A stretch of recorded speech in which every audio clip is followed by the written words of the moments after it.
Mbola falitafaraka aminao ny tenako atao anatin'izao fandarana fantariny marina izao amin'ity anio ity sika dia resaka lohahevitra anankiray dia ny hoe ahoana nahafantarana fa tena kristianina ny olona anankiray. Ahoana nahafantarana fa tena kristianina ny olona anankiray? Ny ahafantarana fa tena kristianina ny olona anankiray dia ny olona izay fantatry Jesosy. Ny tena kristianina dia izay fantatry Jesosy. Tsy ny olona rehetra no fantatry Jesosy, tsy izay rehetra makany am-piangonana no fantatry Jesosy, tsy izay rehetra manana andraikitra any am-piangonana na manana titre sy position any am-piangonana no fantatry Jesosy.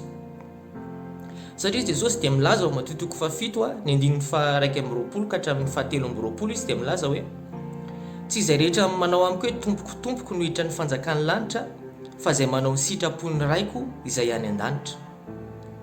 Maro no anao amiko amin'izany andro izany hoe tompoko, tsy efa naminany tamin'ny anaranao va izahay, tsy efa nandroka demonia tamin'ny anaranao va izahay, tsy efa nanao asa lehibe tamin'ny anaranao va izahay, fa izao hanambara aminy marimarina hoe tsy fantatro akory ianareo _hatrizay, miala amiko ianareo mpanao ratsy, mpanao meloka.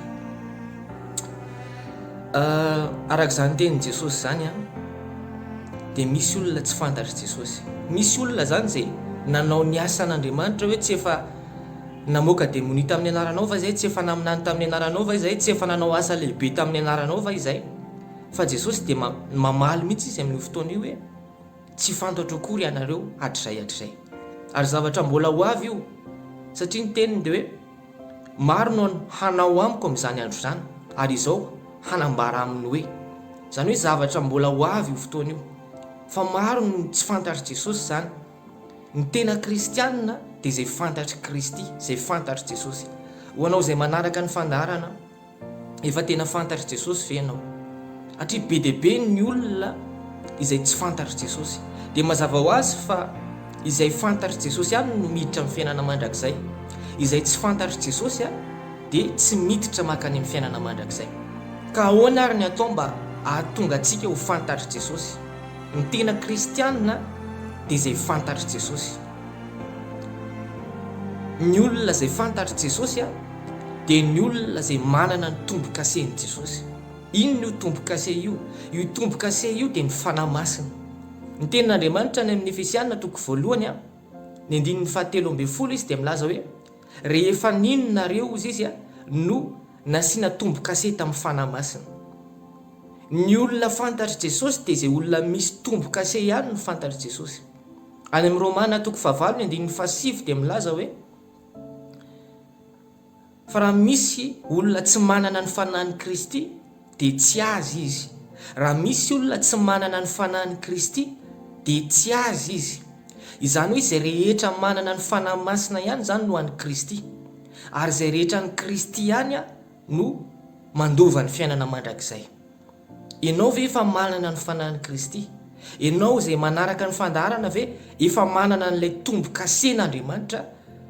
Satria izay manana ny tombo-kase ihany no fantatry Jesosy.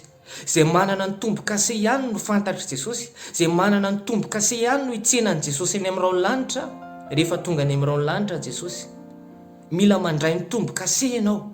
Ny fomba handraisana an'izany tombo-kase dia ny fanahy masina zany dia amin'ny alalan'ny finoana sy ny fandraisanao an' Jesosy. Izay ihany ny lalana tokana. Tsy misy lalana tokana ankoatran'i Jesosy irery ihany. Izy no ahafahanao mandray ny tombo-kase amin'ny fotoana ianao tena mino amin'ny fonao rehetrarehetra ary mahafoy ny fahotanao rehetrarehetra, dia mandray an' Jesosy, dia mandray ny fanahy masina ianao amin'izay fotoana izay. Ary izay fanahy masina izay ny billet d'entrée ianao makany an-danitra. Raha misy olona tsy manana ny fanahy masina dia tsy makany an-danitra izy. Satria ny fanahy masina ny tombo-kasen'Andriamanitra amin'ny olona, ary izay misy tombo-kase ihany ny fantatry Jesosy izay tsy fantatry Jesosy dia tsy miditra ny fiainana mandrakizay. Ka ny tena kristianina dia izay manana ny fanahy masina. Ny tena kristianina, ny ahafantarana hoe tena kristianina ny olona anankiray dia izay manana ny fanahy masina.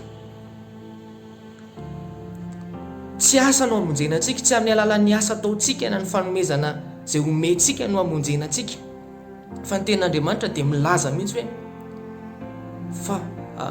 fa soavana ny namonjena anareo amin'ny finoana, tsy avy amin'ny asa izany, fa fahasoavana, zavatra nomena maimaim-poana izay raisina amin'ny alalan'ny finoana an' Jesosy.